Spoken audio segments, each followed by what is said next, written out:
Merhaba arkadaşlar, örgü kanalıma hoş geldiniz. Kız çocuklarımız için örgüsü kolay, güzel model bir yelek yaptım. Bugün bunun anlatımını sizlerle paylaşmak istiyorum. Yeleğin örgüsü çok kolay arkadaşlar. Yakadan zincir yaparak başlıyoruz. Ben bugün bu yelek anlatımını 1 yaş çocuk için yapıyorum. Siz isterseniz bu yeleği yeni doğan bebek için de yapabilirsiniz. Daha büyük çocuklarınız için de yapabilirsiniz. Yetişkinler için de uygun bir model arkadaşlar. Yeleğin örgüsünde iplik olarak kırmızı renk iplik kullanmayı tercih ettim ben. Siz bu kırmızı renk iplik yerine istediğiniz marka iplik ve renkleri kullanarak örebilirsiniz. Bu yelek örgüsüne 100 gram iplikten bir yumak iplik bitti. İkinci yumak ipliğe başladım arkadaşlar. 1,5 adet ipliğe ihtiyacınız var. Bu çevresinde kullandığım iplik farklı bir iplik. Bu bebek ipliği, bu farklı bir iplik arkadaşlar. Bak bu şekilde Pular Puffy diye bir markalı iplik. Kullandığım iplik üzerinde 100 gram polyester özellikli bir iplik, 165 metre var. Bundan da 50 gram iplik yeterli. Tığ olarak 5 numara 3 milimetre tığ kullandım. Elimin sıklığına uygun olarak ben bugün 3 milimetre tığ kullandım. Sizin eliniz sıkıysa 1 numara büyük tığ kullanmanız iyi olacaktır arkadaşlar. Buraya yakasına da bak kurdale taktım. 2 tane de düğme iliği yaptım. Karşılarına da düğmelerini diktim. Bak bu şekilde 2 düğme yaptım. Burada da düğme ilikleri var. Açık olarak görelim. Bakın yeleğin arka görüntüsü böyle. Model olarak çok güzel arkadaşlar. Bak dalga dalga güzel bir model. Bu yeleğe takım olarak bu şekilde bak bir şapka yapabilirsiniz. Dediğim gibi ben kırmızı beyaz çalıştım. Siz istediğiniz renk ipliklerle bu örgüleri yapabilirsiniz arkadaşlar. Bir de etek var bak. Yine aynı 1 yaş arası çocuk için yaptım bu eteği de. Bu eteğin anlatımını da ben yaptım. YouTube kanalıma yükledim. Sizler için bu eteğin olduğu YouTube linkini, bu şapkanın olduğu YouTube linkini ben bu videonun açıklama bölümüne ekliyorum. İzlediğiniz videonun açıklama bölümünde bulunan linklere tıklarsanız siz de bunlardan yapabilirsiniz. Bakın bir de ayakkabı var. Örgü ayakkabı var. Bunlara takım olarak. Ben bu şekilde dörtlü bir takım yaptım. Siz istediklerinizle istediğiniz gibi takım yapabilirsiniz arkadaşlar. Etek yelek yapabilirsiniz. Etek şapka yapabilirsiniz. Bu ayakkabıları yapabilirsiniz veya sade yelek olarak da yapabilirsiniz. Ben bugün bu yelek anlatımını sizlere yapmak istiyorum. Yeleğin örgüsüne yakadan başlandığını söylemiştim. Arttırmalar yaparak bak bu kol ayrımını yaptım. Siz 1 veya 2 sıra fazla yaparsanız yaptığınız örgü 3-4 yaşındaki çocuk için olacaktır arkadaşlar. Daha sonra bu kol ayrımını yaparsanız 3-4 yaş için olacaktır. Ölçülerini de söylüyorum başlamadan önce fikriniz olsun. Kol altının buradan gövde genişliğini ölçüyorum. 27 santimetre. Yüksekliğini ölçüyorum. Tam yükseklik 35 santimetre. Kol altından yüksekliğini ölçüyorum. 21 santimetre. Bu ölçüde 1 yaş çocuk için güzel bir ölçü arkadaşlar. İplik tığı hazırlayalım. Hep birlikte bu güzel yeleğin örgüsüne başlayalım. Örgü kanalıma abone değilseniz abone olmayı unutmayın lütfen. Örgü kanalıma abone olmak ücretsiz. Örgü kanalıma ücretsiz abone olup orada bulunan zil şeklini dokunarak açık yaparsanız kanalıma video yüklediğim zaman ilk önce size bildirim gelir. Örgülerimden herkesten önce sizin haberiniz olur. İzlediğiniz videolarıma beğeni ve yorumlarınızı da yaparsanız çok sevinirim arkadaşlar. Örgü kanalıma ücretsiz abone olup beğeni ve yorumlarıyla destek olan bütün arkadaşlara ayrıca teşekkür ederim. Hepinize kolay gelsin. İyi çalışmalar. Örgüye yakadan zincir yaparak başlıyorum. Zincir yapmak için ben ilk ilmeği bak bu şekilde yapıyorum. Size nasıl kolay geliyorsa ilk ilmeği öyle yapabilirsiniz. Zincirleri yapmaya başlıyorum. Çok sıkı zincirler yapmıyorum arkadaşlar bakın. 86 zincir yapalım. 86 zinciri yaptım. Bak çok sıkı zincirler yapmadım. Bu 86 zincirin kaç santimetre olduğunu ölçüyorum. 33 santimetre zincir uzunluğu var arkadaşlar. Benim elimin sıklığına göre 33 santimetre için 86 zincir yaptım. Siz daha fazla büyük yapmak istiyorsanız daha fazla sayıda zincir yapabilirsiniz. Bu sırada kafesler yapacağız arkadaşlar. Bak, tığ üzerine iplik alıyorum. 4 ilmek atlıyorum. 1, 2, 3, 4, 5. ilmek içine trabzan yapıyorum. Bak, bu bir kafes oldu. 4 ilmek atladım. Bir trabzan yaptım. Bir zincir yapıyorum. Tığ üzerine iplik alıyorum. Bir ilmek atlıyorum. İkinci ilmek içine trabzan yapıyorum. Bak, 2 defa da çıkardığım trabzanı yapıyorum. Bir zincir yapıyorum. Tığ üzerine iplik alıyorum. Bir ilmek atlıyorum. Bir trabzan yapıyorum. Bir zincir yapıyorum. Tığ üzerine iplik alıyorum. Bir ilmek atlıyorum. Bir trabzan yapıyorum. Bir zincir yapıyorum. Bir ilmek atlıyorum. İkinci ilmeğe trabzan yapıyorum. Bak, bu şekilde kafesler yapıyoruz. Sıra sonuna kadar devam edelim. Sıra sonuna kadar tamamladım. Bak, son zincirin üzerine de bir trabzan yaptım. Kaç kafes yaptığımı sayıyorum. 2, 4, 6, 8, 10, 12, 14, 16, 18, 20, 22, 24, 26, 28, 30, 32, 34, 36, 38, 40, 41. Bir sırada 41 kafes modeli oluştu arkadaşlar. İkinci sıradayız. İkinci sırada model yerleştirmeye başlıyorum. Bir zincir yapıyorum, örgüyü çeviriyorum. Bu ilk ilmek üzerine bak, trabzan üzerine bir trabzan yapıyorum. Tığ üzerine iplik alıyorum. Bak, bu ilk kafese atlıyorum. İkinci kafes içine 2 trabzan, 2 zincir, 2 trabzan yapıyorum. Bak, 2 defa da çıkardığım trabzanlar yapıyorum. Tığ üzerine iplik alıyorum. Trabzan yapıyorum. Bak, 2 trabzan yaptım. 2 zincir yapıyorum. Tığ üzerine iplik alıyorum. Aynı kafes içine 2 trabzan daha yapıyorum. Bak, 2 trabzan, 2 zincir, 2 trabzan oldu. Tığ üzerine iplik alıyorum. Bir kafes atlıyorum. Bak, bunu atlıyorum. İkinci kafes içine 2 trabzan, 2 zincir, 2 trabzan yapıyorum.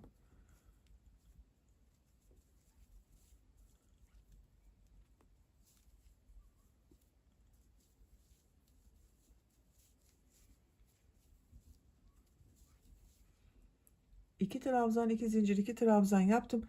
Tığ üzerine iplik alıyorum. Bir kafes atlıyorum. İkinci kafes içine 2 trabzan, 2 zincir, 2 trabzan yapıyorum.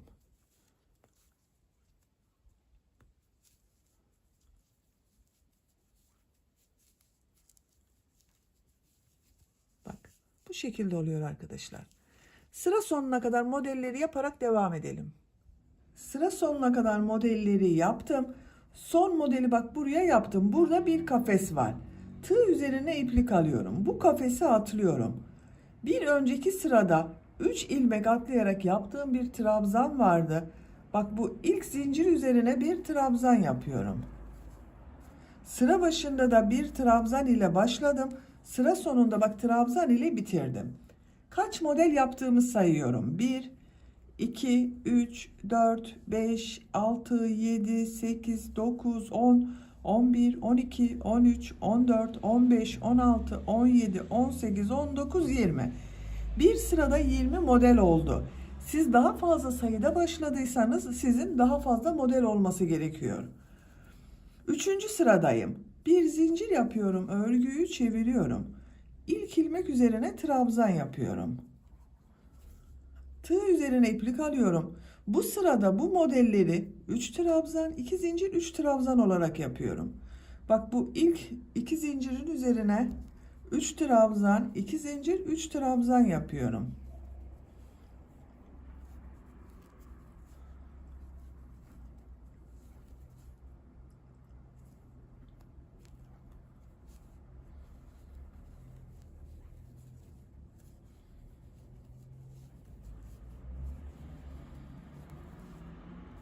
Tığ üzerine iplik alıyorum. Bu model üzerine de bak 3 trabzan, 2 zincir, 3 trabzan yapıyorum.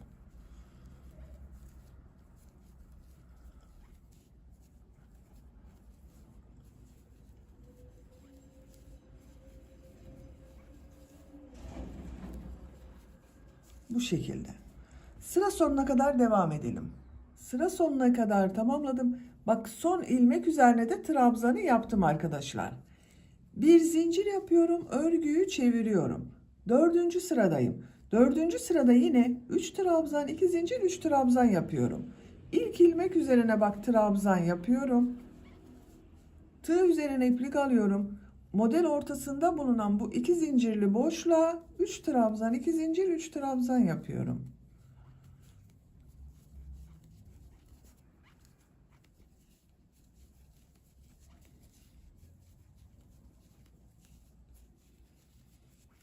Bak 3 trabzan, 2 zincir, 3 trabzan yaptım. Tığ üzerine iplik alıyorum. Diğer model ortasına da 3 trabzan, 2 zincir, 3 trabzan yapıyorum.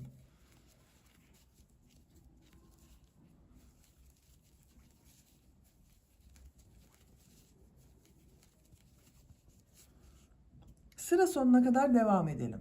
Sıra sonuna kadar tamamladım. Bak son ilmeğe de bir trabzan yaptım. Bir zincir yapıyorum, örgüyü çeviriyorum. 5. sıradayım. 5. sırada yine 3 trabzan, 2 zincir, 3 trabzan şeklinde model yapıyorum. İlk ilmek üzerine bir trabzan yapıyorum. Tığ üzerine iplik alıyorum. 2 zincir üzerine bak model ortasında bulunan 2 zincir üzerine 3 trabzan, 2 zincir, 3 trabzan yapıyorum.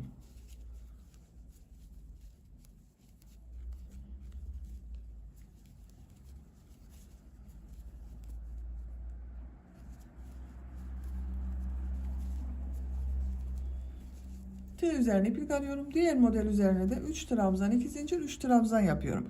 Bak 3 sıra 3 trabzan, 2 zincir, 3 trabzan yapıyoruz. Sıra sonuna kadar devam edelim. Sıra sonuna kadar tamamladım. Son ilmeğe de trabzanı yaptım. Yakanın şeklini görelim. Bakın bu şekilde arkadaşlar. Görüntü olarak böyle oldu. 6. sıradayım. Bir zincir yapıyorum. Örgüyü çeviriyorum. Bu sırada bu modelleri 4 trabzan, 2 zincir, 4 trabzan şeklinde yapıyorum. İlk ilmek üzerine trabzan yapıyorum. Tığ üzerine iplik alıyorum. Bak bir ilmek atlıyorum. 2 ilmek üzerine trabzan yapıyorum.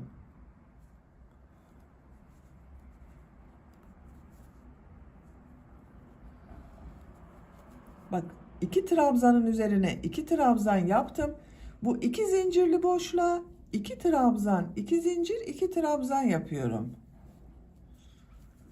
Bak burada 4 trabzan oldu. 2 trabzanı trabzanların üzerine yaptım.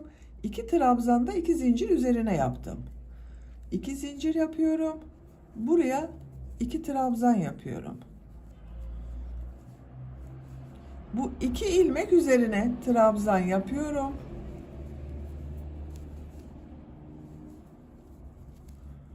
Tığ üzerine iplik alıyorum. Bak bu modelden bir ilmek atlıyorum.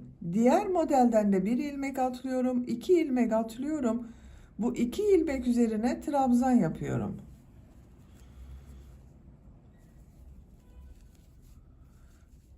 Bu 2 zincir üzerine 2 trabzan, 2 zincir, 2 trabzan yapıyorum.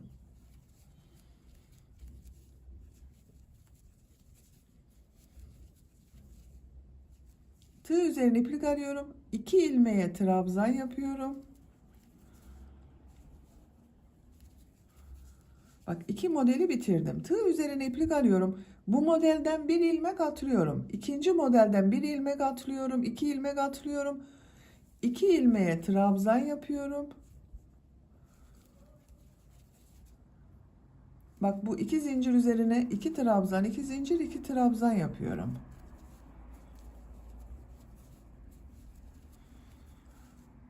İki trabzan yapıyorum. Diğer modellere başlıyorum. Bak görüntüsü böyle oluyor. Sıra sonuna kadar devam edelim. Sıra sonuna kadar tamamladım. Son olarak yine trabzan yaptım. Bakın arkadaşlar, bu sırada modelleri 4 trabzan, 2 zincir, 4 trabzan olarak yaptım. 7. sıradayım. Bir zincir yapıyorum, örgüyü çeviriyorum. Bu sırada yine 4 trabzan, 2 zincir, 4 trabzan yapıyoruz. İlk ilmek üzerine bir trabzan yapıyorum. Tığ üzerine iplik alıyorum. Bir ilmek atlıyorum. 3 ilmek üzerine trabzan yapıyorum. 1 2 3. Bak, 3 ilmek üzerine trabzan yaptım. Tığ üzerine iplik alıyorum. Bu 2 zincir boşluğa bir trabzan, 2 zincir, bir trabzan yapıyorum. Bak, 3 ilmeğe trabzan yaptım. 4. trabzanda bu 2 zincirli boşluğa yaptım. Bu 3 ilmek üzerine trabzan yapıyorum.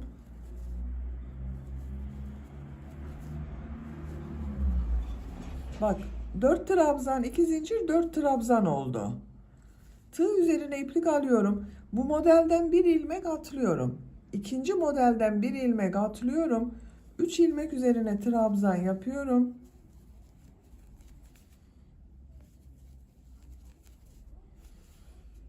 Bu bir zincir boşluğuna bir trabzan, 2 zincir, bir trabzan yapıyorum.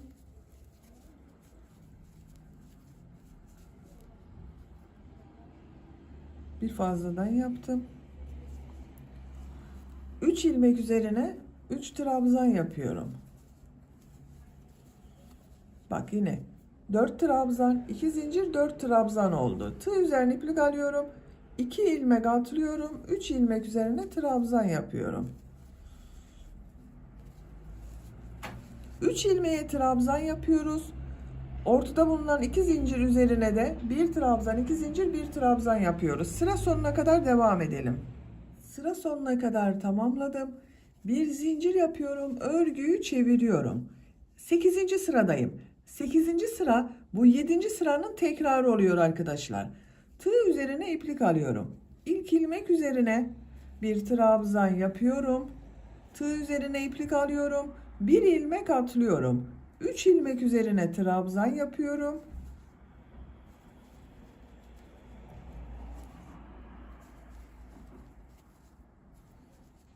Bu bir zincirli boşluğa bir trabzan, 2 zincir, bir trabzan yapıyorum. 3 ilmek üzerine trabzan yapıyorum.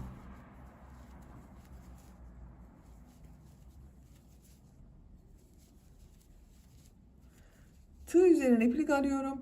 Bak, bu modelden bir ilmek atlıyorum. İkinci modelden bir ilmek atlıyorum. 2 ilmek atlıyorum. 3 ilmek üzerine trabzan yapıyorum. Bak, bu 7. sıranın tekrarı arkadaşlar. Sıra sonuna kadar devam edelim. Sıra sonuna kadar tamamladım. Bak, son trabzanı da yaptım arkadaşlar buraya. 8 sırayı tamamladık. Bak, 3 sıra 4 trabzan, 2 zincir, 4 trabzan model yaptım. 9. sıradayım. 9. sırada bu modelleri 5 trabzan, 2 zincir, 5 trabzan olarak yapıyorum. Bak, 9. sıradayız. Bir zincir yapıyorum, örgüyü çeviriyorum. İlk ilmek üzerine trabzan yapıyorum. Tığ üzerine iplik alıyorum. Bir ilmek atlıyorum. 3 ilmek üzerine trabzan yapıyorum.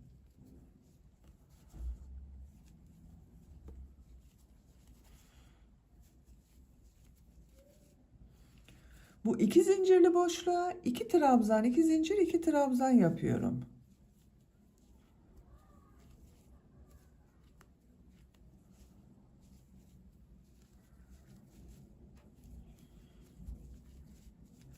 Üç ilmek üzerine trabzan yapıyorum.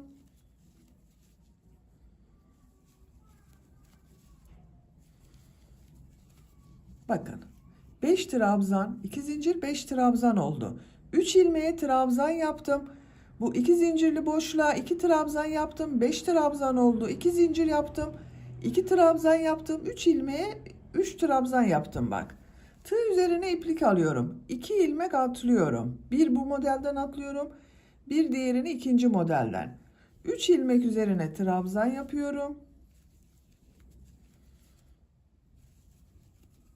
3 trabzanı yaptım. 2 zincirli boşluğa 2 trabzan, 2 zincir, 2 trabzan yapıyorum.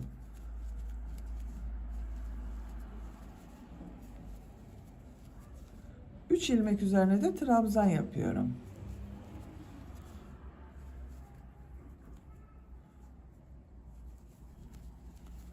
Bak yine 5 trabzan, 2 zincir, 5 trabzan oldu. Sıra sonuna kadar devam edelim. Sıra sonuna kadar tamamladım. Bu sırada modelleri 5 trabzan, 2 zincir, 5 trabzan şeklinde yaptım. 10. sıradayım. Bir zincir yapıyorum, örgüyü çeviriyorum. İlk ilmek üzerine trabzan yapıyorum. Bu sırada yine trabzanları 5 trabzan, 2 zincir, 5 trabzan olarak yapıyorum. Bak bir ilmek atlıyorum. İkinci ilmek üzerine trabzan yapıyorum.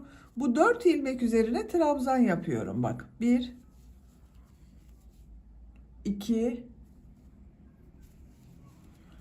3, 4. 4 ilmek üzerine trabzan yaptım. Bu iki zincirli boşluğa bir trabzan, iki zincir, bir trabzan yapıyorum. 4 ilmek üzerine trabzan yapıyorum. 1, 2, 3, 4. Tığ üzerine iplik alıyorum. 2 ilmek atlıyorum. Diğer modelde 4 ilmek üzerine trabzan yapıyorum. Bakın. 5 trabzan, 2 zincir, 5 trabzan oluyor modeller yine. Sıra sonuna kadar devam edelim. Sıra sonuna kadar tamamladım. Son ilmeğe bak yine trabzanı yaptım arkadaşlar. Bakın. Görüntüsü böyle oldu. 11. sıradayız. 11. sıra bu 10. sıranın tekrarı oluyor. Yine 5 trabzan, 2 zincir, 5 trabzan yapıyorum. Bir zincir yapıyorum, örgüyü çeviriyorum. İlk ilmek üzerine trabzan yapıyorum. Tığ üzerine iplik alıyorum. Bir ilmek atlıyorum. 4 ilmek üzerine trabzan yapıyorum.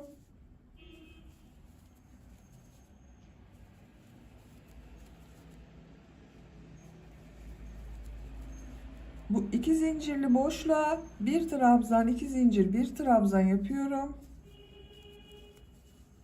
4 ilmek üzerine trabzan yapıyorum.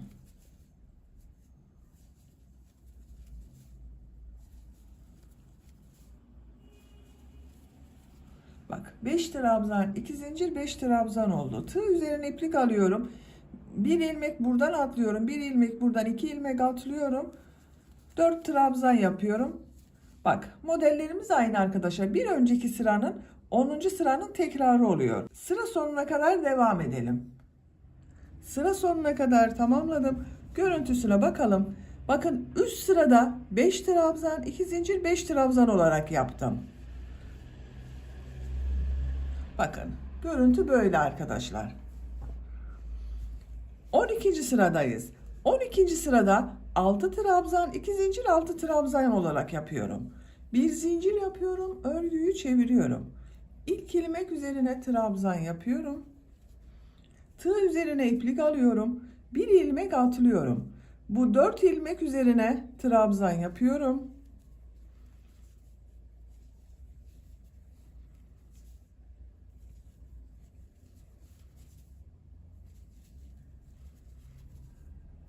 Tığ üzerine iplik alıyorum. Bu iki zincirli boşluğa 2 trabzan, 2 zincir, 2 trabzan yapıyorum. Bak 2 trabzan yapınca 6 trabzan oldu. 2 zincir yapıyorum. 2 trabzan yapıyorum. 4 ilmek üzerine trabzan yapıyorum.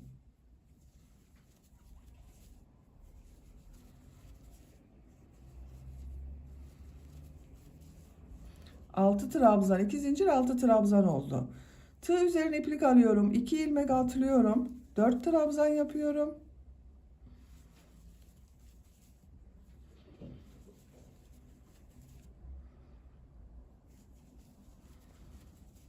İki zincirli boşluğa 2 trabzan, 2 zincir, 2 trabzan yapıyorum.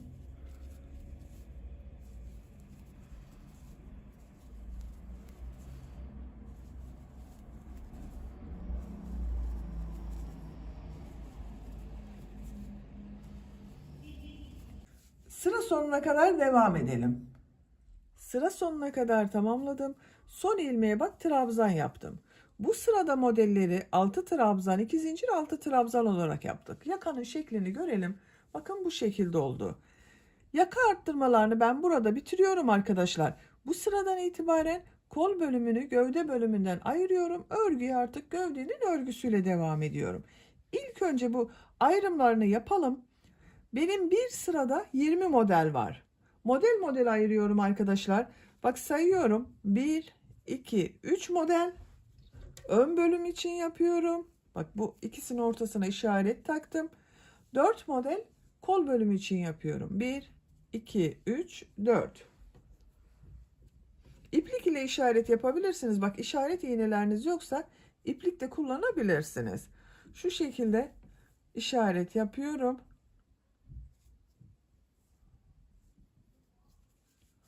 Diğer taraftan da sayıyorum. 1, 2, 3 model atlıyorum.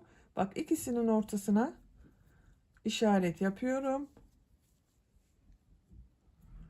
Kol için 4 model sayıyorum. 1, 2, 3, 4. Bak buraya işaret yapıyorum. Arka bölüm için modelleri sayıyorum. 1, 2, 3, 4, 5, 6 model de arka bölüm için geldi.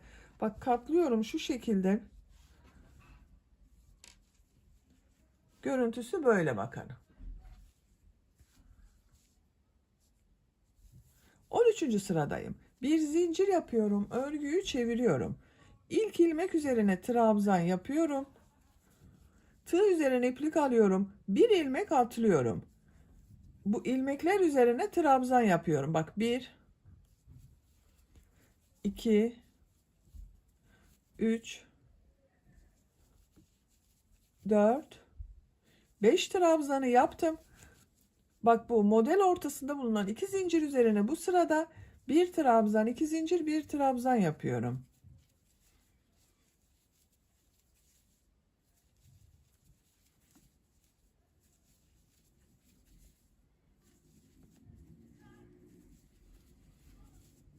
Beş trabzan yapıyorum bak buraya. Bak 6 trabzan, 2 zincir, 6 trabzan oldu bir modelde. Tığ üzerine iplik alıyorum. 2 ilmek atlıyorum. 5 trabzan yapıyorum. Ortaya bir trabzan, 2 zincir, bir trabzan yapıyoruz. Bu işaret yaptığım modele kadar devam edelim. İşaret yaptığım yere kadar bak modelleri 6 trabzan, 2 zincir, 6 trabzan olarak yaptım. 1, 2, 3 model oldu.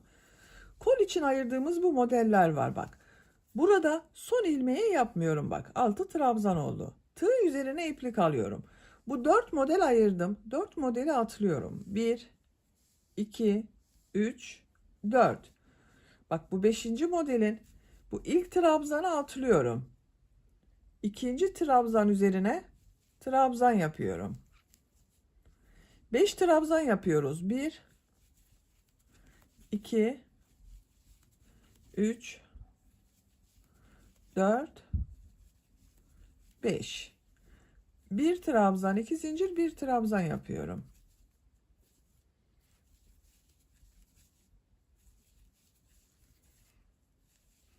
Beş trabzan yapıyorum.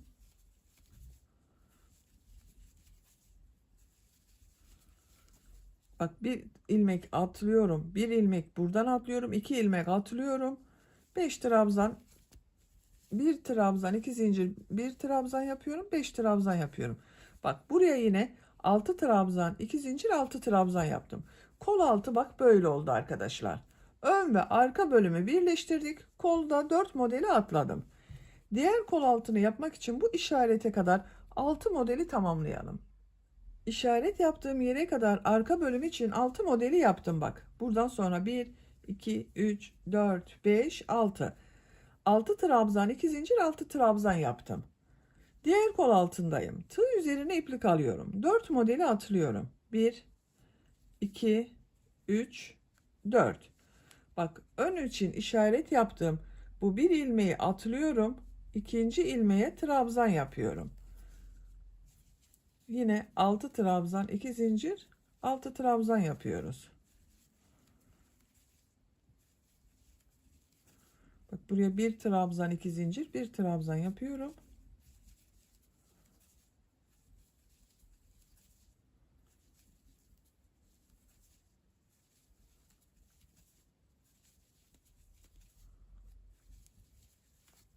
Altı trabzan, 2 zincir, 6 trabzan oldu. Sıra sonuna kadar tamamlayalım. Sıra sonuna kadar tamamladım. Sıra sonunda bak yine bir trabzanı yaptım. Bakın arkadaşlar. Bu sırada kol bölümünü gövde bölümünden ayırdım. Örgü artık bu gövdenin örgüsüyle devam edecek. Bak, kol altları böyle oldu. Ön bölümler için 3'er model, arka bölüm için de 6 model oldu.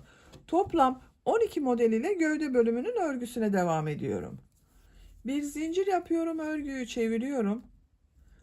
İlk ilmek üzerine trabzan yapıyorum. Bir ilmek atlıyorum. 5 trabzan yapıyorum.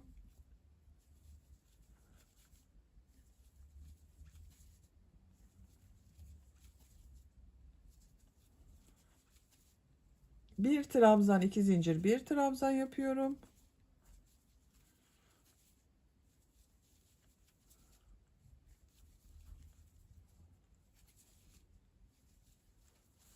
Beş trabzan yapıyorum.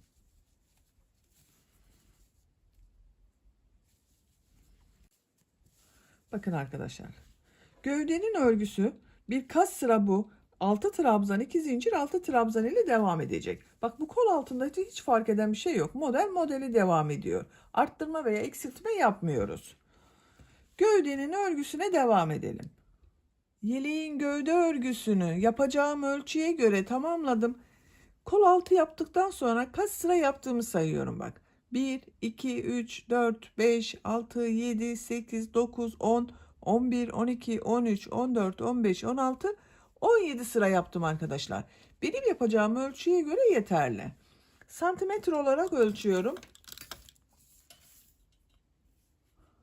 19 santimetre yükseklik var.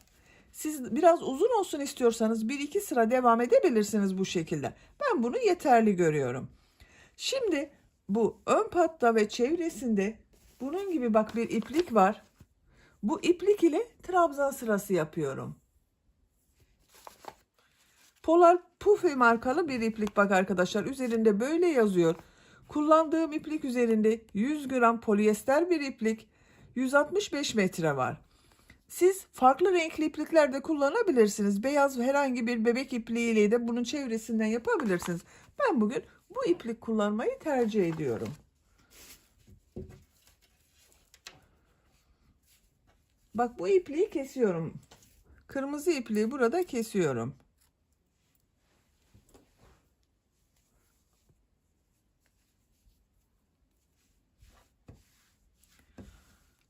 Şu uçtan başlayalım. Bak, buradan başlıyorum. Bir ilmek yapıyorum. 2 zincir yapıyorum. Trabzan yapıyorum. Her ilmeğe bir trabzan yapıyorum.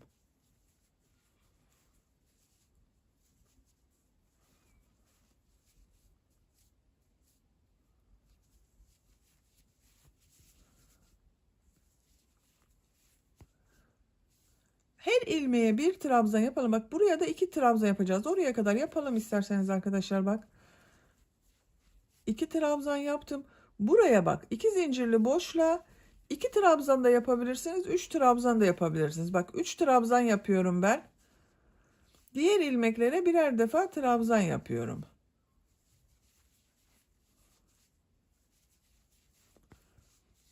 Bu şekilde diğer uç noktaya kadar devam edelim. Buraya kadar bak trabzanlar yaparak tamamladım. Görüntüsü böyle oldu. Bak, dalga dalga görünüyor. Burada da trabzan yaparak devam ediyorum. Bak, en son ilmeğe bir trabzan yaptım. Aynı ilmek içine 3 trabzan daha yapıyorum. 1, 2, 3. Dönüş yuvarlak olacağı için düzgün görünsün istiyorum. Bak, burada bulunan trabzanlara trabzan yaparak devam ediyorum. Her trabzan sırasına 2 trabzan yapıyorum arkadaşlar ben. Siz elinizin sıklığına göre ayarlama yapabilirsiniz. Dalga dalga olmasın bu ön pat.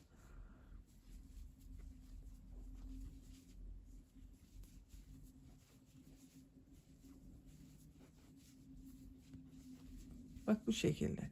Trabzan yaparak devam edelim. Buraya kadar bak trabzan yaptım. Bu kadar boşluk kaldı arkadaşlar. Bak bu kol kesimi yaptığım yerden 2 sıra öncesine kadar trabzanları yaptım. Buraya 2 tane düğme iliği yapıyorum. Bak birisini buraya yapmak istiyorum ben. Birisini de yaka başlangıcına. Bir zincir yapıyorum düğme iliği için. Tığ üzerine iplik alıyorum. Bak bu ilmeği atlıyorum. Bu ilmek içine trabzan yapıyorum. Bak düğme iliğinin yeri bu şekilde belirgin oldu. Diğer ilmeklere trabzan yaparak devam ediyorum.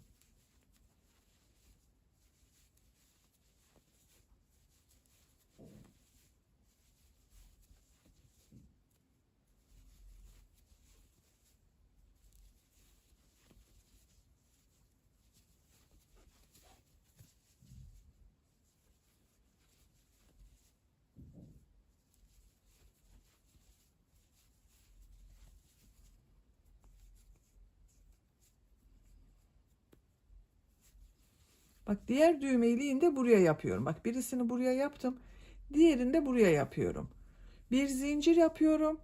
Bu ilmek içine trabzan yapıyorum. İkinci düğme iliği buraya oldu. Buraya bir trabzan yapıyorum. Bakın arkadaşlar. Bir iki düğme iliğini yerini belirledim.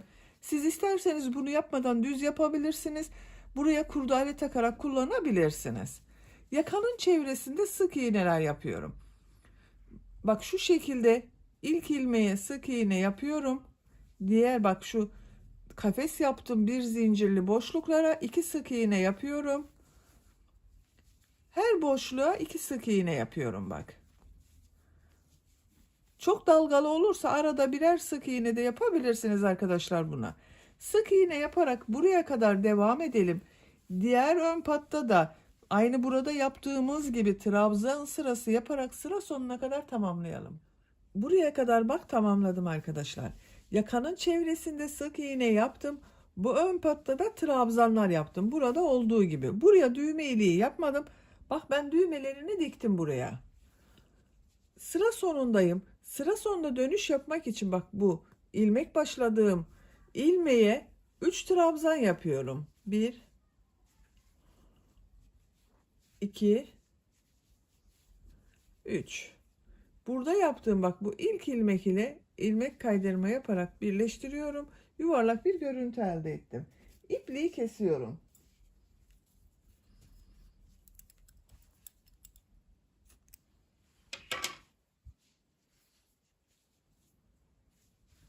Bakın görüntüsü böyle oldu buranın. Bakın arkadaşlar çok güzel oldu. Düğme iliğini bak yaptığım yerin tam karşılarına 2 tane düğme diktim. Ben böyle bir düğme dikmeyi tercih ettim. Siz istediğiniz gibi düğmeler dikebilirsiniz. Kol ucunda da burada yaptığım gibi trabzan sırası yaptım bak. Bir kolu ben hazırladım. Diğer kolun örgüsünü sizinle birlikte yapalım. Kol altından başlıyorum. Bir ilmek yapıyorum. Tığ üzerine iplik bak bir zincir yapıyorum sağlamlaştırıyorum. Tığ üzerine iplik alıyorum. Her ilmek üzerine bir trabzan yapıyorum kol çevresinde.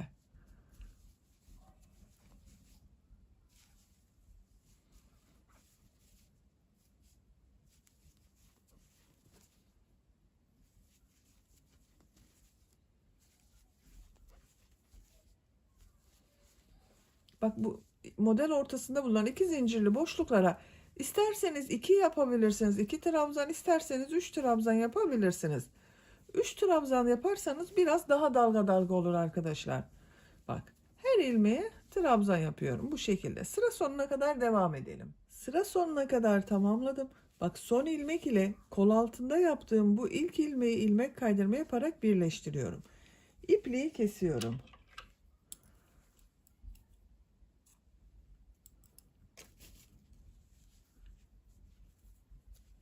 Bakın arkadaşlar kol çevresinden yaptığımız zaman böyle oldu. Diğer kol örgüsünde aynı başlayıp yapabilirsiniz. Böylece yeleğin örgüsünü bitirdim. Bakın bu şekilde oldu, çok güzel oldu. Açık olarak görelim. Bak örgünün ters tarafı böyle. Arka görüntüsü de bu şekilde.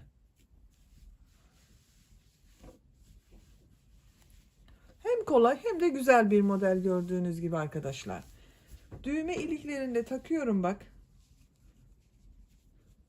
Bu yaptığımız düğme ilikleri vardı. Bunlara takması kolay. Şu şekilde geçirdim.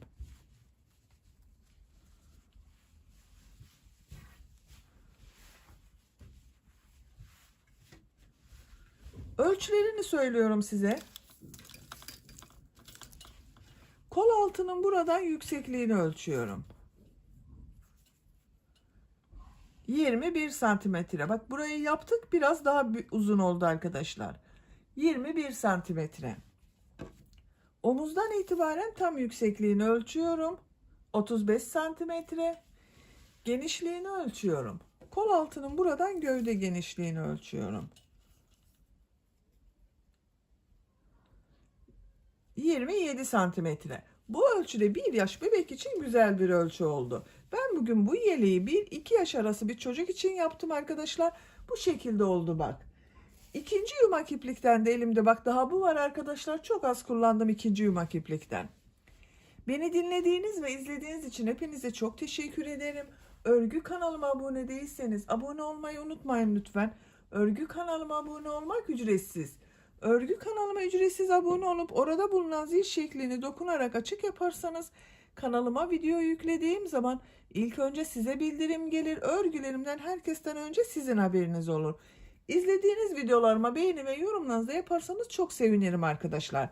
Sizlerle yeni örgülerde görüşmek dileğiyle. Hoşça kalın, sevgiyle kalın.